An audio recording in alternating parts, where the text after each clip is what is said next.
I feel like if you take, Joe Burrow's face out of the equation, this is not a team I want to trust. It's wild to me that the Cowboys actually have one more win than the Bengals, but yet, the conversation is the Bengals still have a shot at the playoffs, and nobody's talking about the Cowboys. And I understand it's because probably Cooper Rush, is their quarterback. Dak Prescott is out. It feels like Mike McCarthy is probably going to be canned at the end of the season. But are we discounting the Cowboys too much here? Like 5.5 points is a lot in the NFL. Yeah, it is. There's certainly a case to be made against Dallas just because you are getting a lot of points. They are at home and they're going up against a team that has a bad defense. So there certainly is a case to be made against Dallas. I just think they're going to have a really tough time tonight stopping Cincinnati. Burrow's been playing at such a high level. If the Bengals record was a lot better, you could make the case that he'd be right there with Josh Allen to win MVP. Like, he's got 30 touchdowns this season with 5 interceptions. He's been playing out of his mind. And now he's got T. Higgins back, and when Higgins and Chase have been on the field together, that Bengals offense has been even that much better with the two of them out there. So I think the Bengals are going to be able to score their points. I just don't know if Dallas is going to be able to score. The more that I think about it, Chelsa, like maybe Bengals team total over is just the way to go tonight, right? Like if you don't trust, I think the thing that I trust most tonight in the game is that the Bengals are going to score. I'm obviously worried about their defense and them giving up a lot of points, but I think the safest bet is that probably Cincinnati is going to score tonight, and their team total is 27.5, right? So you need 28 points out of Cincinnati, 4 touchdowns, 4 extra points. I think that's doable. Again, Dallas at home this season has just been giving up a boatload of points to a lot of people, so I like the Bengals 5.5, but the more that I think about it, maybe that team total over 27.5 is maybe the way to go in this game too. I think there's more than one way to skin a cat when it comes to betting. And if you like the Bengals offense to be successful, you can either play them on the spread, you can play their team total, or you can look at some props. Because I was kind of digging for some. I was thinking, Joe Burrow over his passing touchdowns, but that's extremely juicy. 1.5 touchdowns is going to cost you minus 200. So maybe that's not the way to go. But maybe you look at some receivers. Like usually it's been Jamar Chase in these last few games. And I tend to subscribe to the theory that when the season is on the line and you're feeling very desperate, you lean on your marquee players, guys like Jamar Chase. And he's had some big ones, in the past few games. His prop tonight is pretty high. I believe it's 78.5. I know that's a tough one to kind of stomach. You could either go with that or receptions made, 6.5. But for Jamar Chase, he's one of those guys that can have one of those really big receptions, really good for longest reception. It's set at 25.5.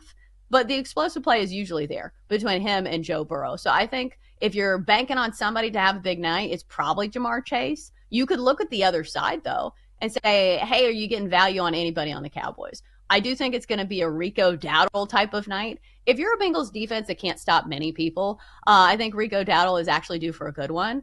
Similar to what we saw from Tony Pollard this weekend, a running back who normally does not get positive game scripts. When they finally get a game where the defense kind of lets them cook a little bit, like Tony Pollard went for 102, in a loss against the Jags this weekend. And he's played for a Titans team that does not win many games. I think the same could be said for Rico Dowdle here with the Cowboys. Somebody who has gained, confidence when it comes to the carries that he's getting, coming off a season-high 22 carries last game for the Cowboys. So pick your poison here, PJ. Do you like Rico Dowdle? Do you like Jamar Chase? Which player prop has kind of caught your eye here? I kind of like both, if I'm being honest with you. I do like Dowdle tonight. Like you said, he coming off a season-high 22 carries. I think that's the formula for Dallas tonight because they know they're not going to be able to stop Cincinnati. So the way to attack the Bengals is almost use your offense as your defense. Run the ball, chew the clock, keep Burrow and the Bengals on the sideline. I think that's what they'll look to do. And that also helps Cooper Rush. Like, Cooper Rush is a good play-action quarterback, and the run will set up the pass for Dallas. So I think it's going to be a heavy run game plan for Dallas tonight, which is why I like Dowdle over his rushing yard, 67.5. I think the attempts, 15.5, is a good look as well. I also like Jamar Chase, though. I was telling you last hour that, when they were at Bama and LSU, Jamar Chase at LSU, Trayvon Diggs at Bama, which will be the matchup tonight, Chase cooked them. And Chase cooks a lot of people, to be fair. But with T. Higgins back, now and playing for the Bengals.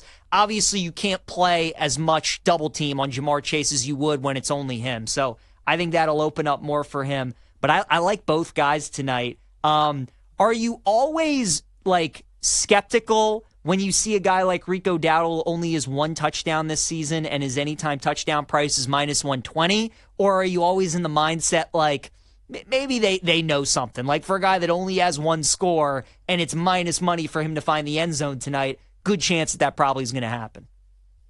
I think anytime touchdown bets are one of the hardest markets because they seem so simple, right? All he has to do is get in the end zone. He's the running back, one would think. But look at this past weekend. Saquon Barkley, didn't he not have a single touchdown against the Carolina Panthers? Like, it feels like these bets that are gimmies. Anytime touchdowns, if you bet them, let me tell you, they're not easy bets to make. Sometimes they feel so simple and you get, reeled into taking them. But, sometimes a guy is tackled at the one, it's called back for a penalty. So I know anytime touchdown bets are like really tempting to make. But honestly, I feel like they're not really great bets most of the time.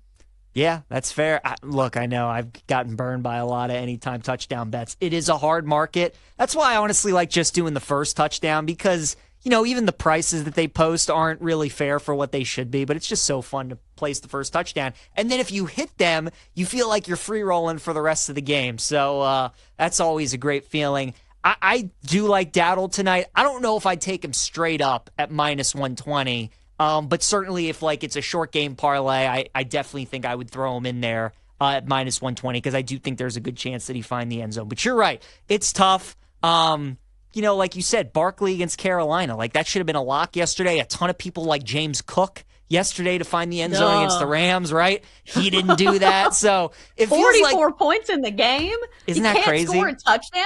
Isn't that crazy? 44 points, and he doesn't find the end zone. So, I mean, that's just how it goes in the NFL. I think because McCaffrey was scoring every game last year and Derrick Henry was scoring every game this year, especially the first 9-10 weeks, everybody just kind of assumes oh yeah, when I get a superstar in an easy matchup, it's going to hit. But to your point, it's tough. It normally doesn't a lot of the time. Yeah, I think the bets that I'm going to be on this one, probably the over, even though it scares me that it's moved 2 full points, open at 47.5, now sitting at 49.5, and also some props on Jamar Chase. Maybe a yardage prop on Rico Dowdle, because I just explained anytime touchdowns can be a little bit difficult, and especially with the Cowboys offense that I don't trust a ton on the goal line. So we'll see if we actually get a good one.